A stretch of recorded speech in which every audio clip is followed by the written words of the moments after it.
I have come to the logical consensus that I need to stop doing predictions and just let the damn games play out. This is the part where I hate to break it to you, but common sense and I have a pretty bad relationship. It's a shame, I know. Before I apparently jinx another team, let us honor the fallen ones on the road to the World Series.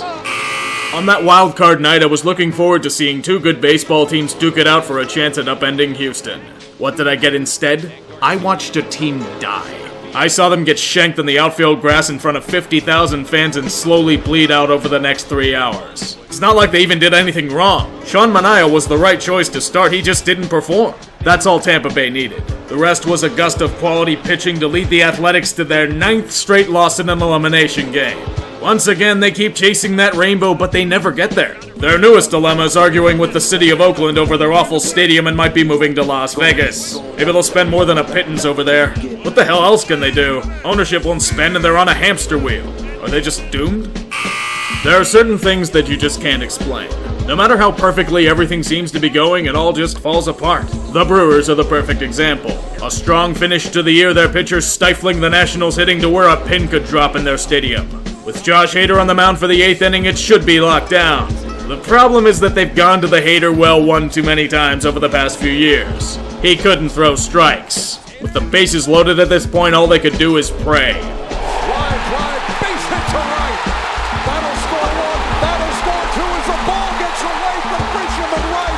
That's gonna score 3 runs, and the Washington Nationals have the lead. You know who would have been in the outfield in a normal situation, right? Yelich. Milwaukee, you have your Bill Buckner. Yeah, Grisham fucked up, but even today, Brewers fans keep making bullshit excuses for the fact that Josh Hader imploded. You know deep down in your heart that the Mets should have been here instead of you. And you blew it! You blew it! Get up, I'm not gonna shit on you. You don't deserve it. The problem with Tampa wasn't truly in them, but in who they faced. They got Verlandered. And then cold. Twice. With the kind of ace pitching they faced, no one was hitting that. Even after being left for dead, they rattled off 2 wins to force a do-or-die Game 5.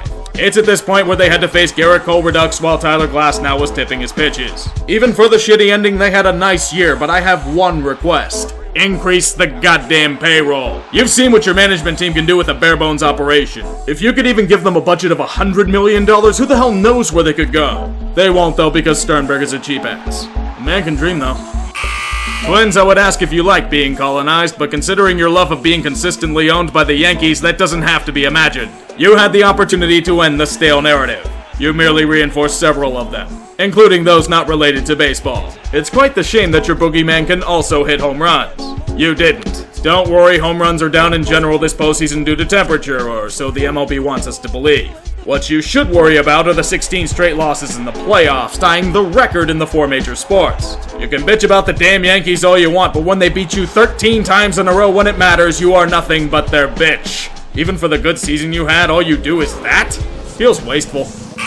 You knew what you had to do. You failed.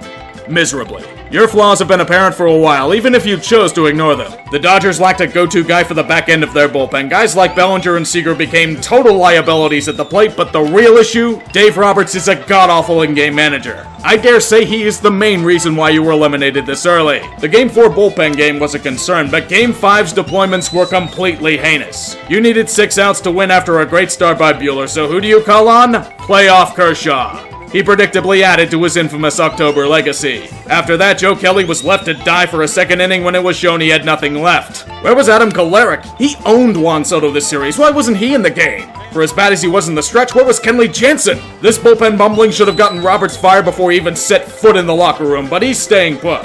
When this happens again, you'll have no one to blame but yourselves. Sometimes the biggest mistakes are the ones you refuse to make. You should take a long, hard look at your franchise, but you won't.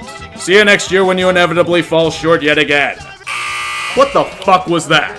Is it wrong that I expected much more out of the Braves than what I got? Somewhere I think Brian Snitker is about to pop a vein in his brain from his players failing to perform when needed. The only thing I can really fault him for was only starting Soroka for 1 game. How was he supposed to know that Fultonevich would immolate like that when he had that dominant Game 2? Game 5 will live on in infamy. It's another incredible collapse for a team that has an illustrious history of it. It's not even on any specific player, the entire team crumbled before they even stepped up to bat. When you give up 10 runs in the top of the first, there's a good chance chance the game is over. I won't throw the book on you that hard, but this is a wasted opportunity. We can only hope we won't see it again, but considering how Atlanta sports fare, I fear it will repeat itself. I speak not just for myself, but for the majority of America. Thank God the Yankees didn't make it to the World Series. Nothing personal, but from the way they were playing in the ALCS, they didn't deserve to make it there. It wasn't due to a lack of effort or fortitude, they've shown that in spades. They just weren't good enough. The Astros were the better team in many facets. Not picking up starting pitching at the deadline ended up being a main reason why. It wasn't mostly to do with needing depth, but a replacement for Domingo Germán. When your best options are Tanaka and Paxton, solid pitchers, but you're looking at an uphill battle against Houston. I mean, you did your best. DJ LeMahieu had quite possibly the best at bat in recent memory to give you life, but then you get a special delivery.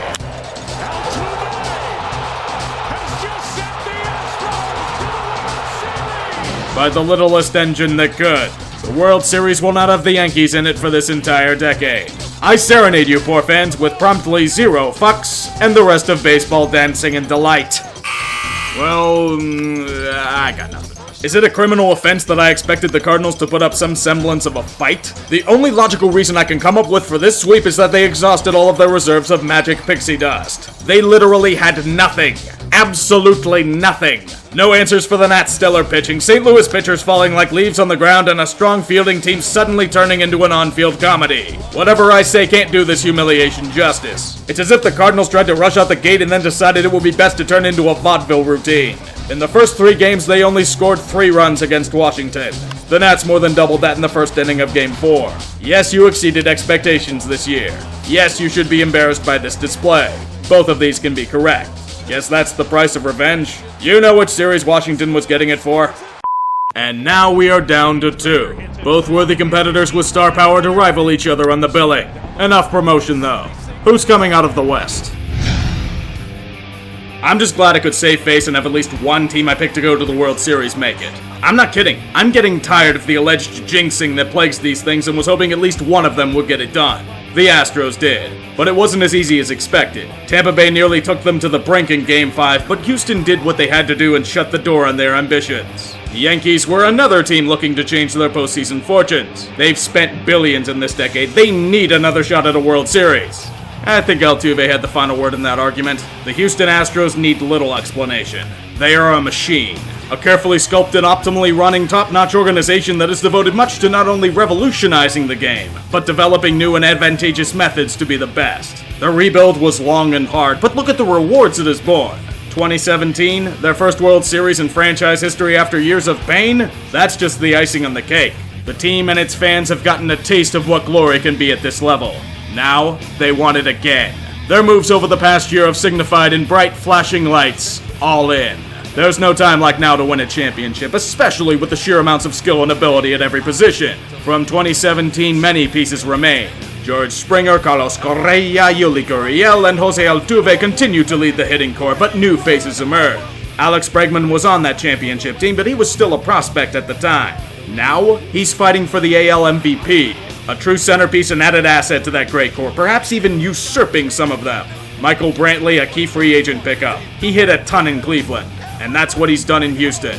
He also plays a pretty good left field as well. That helps aid their newest rookie sensation in Yordan Alvarez. He's had a rough postseason, but the way he was mashing the ball in the summer, you still can't take him lightly. The pitching also got a facelift. Justin Verlander and his dominance needs no introduction, but Garrett Cole's brand of strikeout goodness does. Since coming from Pittsburgh, he's emerged as one of the top strikeout kings in the league. His 2 dominating performances in Tampa Bay were some of the best of the postseason and should be expected to continue on. The key deadline acquisition, Zack Greinke. A good shot at the Hall of Fame and now adds a 3rd ace to a pitching staff full of riches. Unlike the other 2, he relies on control and deception, a deadly weapon for a hitting staff trying to time up fastballs. The bullpen is now led by Roberto Osuna.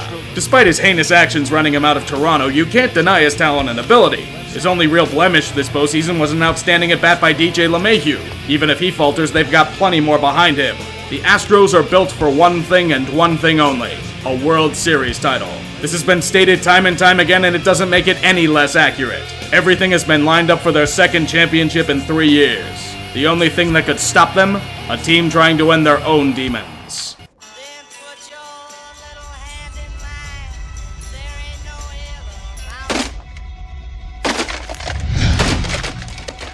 The Washington Nationals have made the World Series, exactly as everyone in baseball had foreseen. What they remind me of is the junkie that has had numerous chances to get his act in order but constantly fell short every time. Then at the last moment, after a major health issue and final intervention, he finally gets clean and forges a new life for himself. Constant playoff failure over the past decade overcome and broken through, but this has been far from easy for them. Let's travel back in time to late May. The Nationals were nearing rock bottom.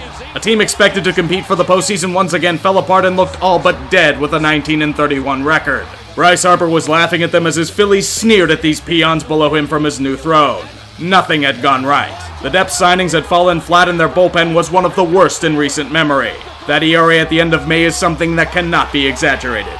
Rumors flying all over the place about their future, selling assets, perhaps dismantling the aging parts for a hard reboot. But sometimes talent finds a way. The Curly W proceeded to get its shit together and deal with their newfound adversity. Surging through the All-Star break into October and shedding old team stereotype after old team stereotype. Delivering pain to their fans at home? Not happening. Game 5 syndrome? You know it's gone. Being dunked on by the Dodgers and Cardinals? Try the other way around. It's less of a glad you made it here and more of a finally. With all of the talent they've boasted and still do, it's kind of surprising it took this long. The interesting thing about it this time around, they're doing it with roughly half a pitching staff. And by God are they high-end. Max Scherzer, easily one of the best pitchers in this decade, doing his usual thing of dominating the opposition with exceptional stuff in heterochromia. Steven Strasburg, the second ace of the team. Scherzer's equal, but even younger. I would go into more specifics, but it would turn into a 5-minute gush fest, and no one wants that. Patrick Corbin, the new face of the rotation. Know where some of that Harper money went? Yep, this guy. Not only a marquee pitcher himself, but he's also a lefty, which brings a different dynamic that the others can't provide. Another new wrinkle, an old veteran in Anibal Sanchez. Once hitting the bottom himself, he's rebranded his game into a blend of finesse and deception. Just look at him nearly throwing a no-hitter against the Cardinals in Game 1 of the NLCS. Their bullpen, it still has guys like Sean Doolittle and Daniel Hudson aiding the heavily burdened pitching staff, but it's the obvious weak link. Even then, these 6 pitchers have been the bulk of their success, and they should be applauded. Their elite core should also be so. Anthony Rendon having an MVP caliber year is one of the best third basemen in the game, a man who can end hopes and dreams with a stick and glove. Juan Soto, one of the best stars in the game, his bat as vibrant and lively as his personality. Trey Turner, an underrated commodity, the true glue of the infield. His bat at the top of the lineup is an asset many desire. Ryan Zimmerman, more of a face nowadays, but can still punish baseballs. Victor Robles, Adam Eaton, veteran depth like Asdrubal Cabrera and Gerardo Parra on the bench, there isn't much to complain about.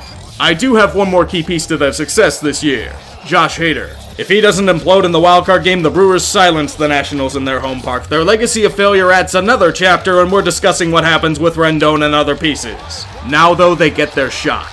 Word of advice? Make it count. The sports world is littered with those that just fell short. For as great of a season you've had, the final statement will be in the last game you play. It's been over 80 years since a World Series has been played in DC. Break the glass ceiling with a bang, will ya?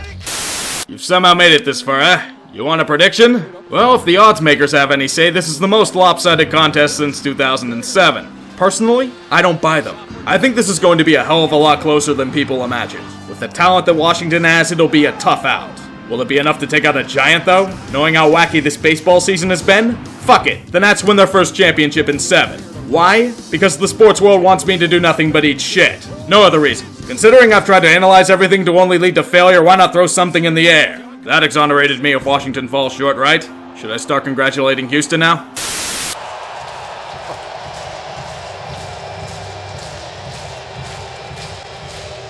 Fans have been waiting for 2 games for him. So have we. Yeah, you're right.